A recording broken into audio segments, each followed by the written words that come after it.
हमारे सहयोगी सचिन चौधरी इस वक्त पुणे से लाइव जुड़ गए हैं। सचिन, ये जो निगम पर आरोप लग रहा है कि केवल मस्जिद को गिराने का काम किया गया, और वैसे तो कम से कम यही आरोप लगा रहे हैं, क्या बाकी और कोई ऐसा अवैध निर्माण है जो मंदिर या मस्जिद का नहीं, या कोई दुकान है या कोई और धार्मिक स्थल है जिस पर निगम ने कार्रवाई की हो?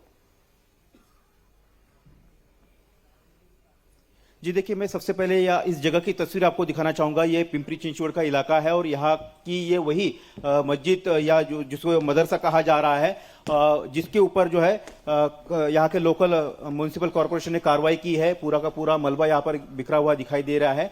यहाँ के जो ट्रस्टी और लोग हैं, इनका कहना था कि ये यहाँ पर बच्चे पढ़ते थे, नमाज पढ़ते थे और इसको तोड़ना नहीं चाहिए था, क्योंकि यहाँ पर ऐसे बहुत से करीबन इस इलाके में करीबन आपको मैं अगल बगल में दिखाना चाहूंगा, तो लोगों का कहना है कि करीबन 1.5 लाख से ज्यादा स्ट्रक्चर जो है वो अवैध है। यहाँ पर किसी को परमिशन जो है नहीं दी गई है, लेकिन इसके बावजूद सिर्फ गिने चुने स्ट्रक्चर को अवैध ठहराकर उसके ऊपर कार्रवाई की गई। तो ये कहीं ना कहीं नाइंसाफी है, ऐसा उनका कहना है। ये सामने आप देखेंगे एक बड़ी इमारत है। अब जो बच्चे यहाँ पर मदरसे में पढ़ने आते हैं वो यहीं पर शिफ्ट किए गए हैं, यहीं पर अब उनकी पढ़ाई होगी। इनका कहना कि हम परमिशन लेंगे, परमिशन मिलने के लिए भी जो है काफी दिक्कतें यहाँ पर होती है। खुद यहाँ के जो ट्रस्टी है, प्रमुख है, हमारे साथ में है कारी इकबाल साहब। इकबाल साहब, क्या जो नगर पालिका है वो आरोप लगा रहे कि हमने मस्जिद या मदरसे को नहीं ढाया, हमने तो सिर्फ जो है एक हॉल आपने बनाया था इलीगल, उसको ढाया। क्या ये आपको ये हॉल था, और क्या सिर्फ आपका ही इलीगल है या इलाके में और भी कुछ है? देखिए, ये हॉल नहीं था, ये मदरसा है और 24/8/2001 से ये मदरसा ही है और अभी भी मदरसा ही है। ये मदरसा के में बच्चों की यहाँ पढ़ाई होती थी और 5 टाइम की अजान नमाज होती थी। बच्चे भी नमाज पढ़ते थे और आसपास के लोग भी आके बच्चों के साथ नमाज पढ़ते थे। यहाँ मदरसा है, हॉल का तो कोई मसला ही नहीं है यहाँ पे।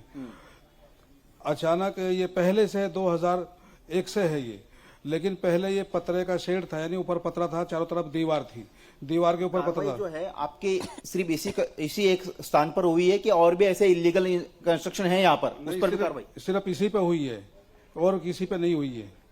जबकि नगर पालिका के तरफ ये जो रिकॉर्ड है, ये तकरीबन 1,75,000 अनलीगल काम है, लेकिन सिर्फ ये एक पे ही कार्रवाई हुई है। देखिए, इसमें राजनीति भी हो रही है। क्या आपको लगता है कि इसमें राजनीतिक रंग है? इसमें ओवैसी भी कूद पड़े, वो कह रहे कि भाई मस्जिद को ही आपने टारगेट किया, मुख्यमंत्री को उन्हें ट्वीट करके सवाल पूछा है। देखिए, जहां तक मदरसे का सवाल है, ये हकीकत है कि मदरसे को टारगेट किया गया है और ये मदरसे पे ही कार्रवाई हुई है। और इसका जिंदा सबूत यह है कि जब कारपोरेशन के लोग कार्रवाई करने आए थे तो बच्चे यहाँ अंदर सोए हुए थे। उन्होंने खुद ही हमको कहा कि बच्चों को यहाँ से हटाओ। हमने कहा बच्चे सोए हुए, रात का टाइम है, 12 साढ़े 12 बजे उठाना मुनासिब नहीं है, लेकिन फिर भी उन्होंने जोर दिया तो हमें मजबूरन उठाने पड़े बच्चों को। आगे आपकी कार्रवाई क्या रहेगी? अभी आप क्या करेंगे? आप अभी हम ये चाहते हैं कि जो होना था वो तो हो गया, लेकिन नगर पालिका से विनंती है कि वो हमको परमिशन दे, और हमने परमिशन देने का लेटर भी दिया है कि जैसा हमारा पहले से मदरसा था ये वापस हम ऐसा ही मदरसा बना ले, और जैसे पहले से बच्चे यहाँ पढ़ते थे और नमाज होती थी वैसे वापस शुरू हो जाए। जी, तो मीनाक्षी, हमने देखा कि किस तरह से यहाँ पर किरण गायकवाड़ बोल रहे हैं यहाँ पे हॉल था। किरण गायकवाड़ कभी इधर नमाज को आया कि हम 5 टाइम नमाज पढ़ते इधर, ये 2001 से नमाज पढ़ते। किरण गायकवाड़ का कुछ संबंध भी नहीं, वो जनसंपर्क अधिकारी है, कमिश्नर ने बोल के बोलना मांगता है क्या है। किरण गायकवाड़ का कुछ भी संबंध नहीं आता। किरण गायकवाड़ कभी आया? नमाज पढ़ते हैं आप लोग?